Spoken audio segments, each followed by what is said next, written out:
Hello guys! Magandang araw sa inyong lahat.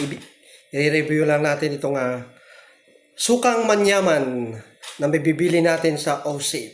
OSAVE by Bogarts. So manyaman. So ibig sabihin taga Kapampangan siguro yung gumawa nito.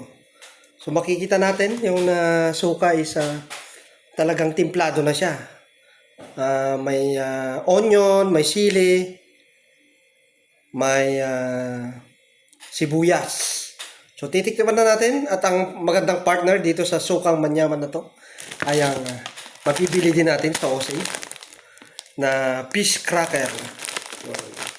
So, siyempre may mga magtatanong siguro kung magkano yung sukang manyaman na mabibili natin sa OSAVE. So, hindi po ito sponsored pero i-review lang po natin.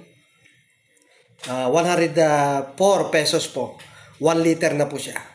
Ngayon, tatry na po natin.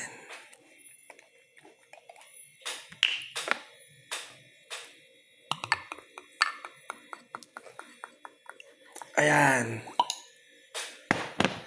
Makikita natin.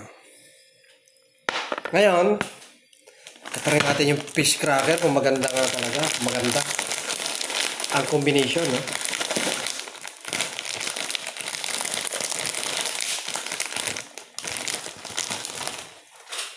Try natin. Unang kagat para sa inyo.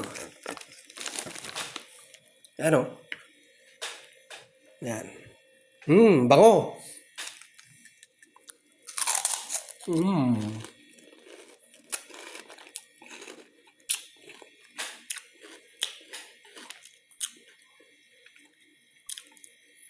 Magandang combination po at masarap.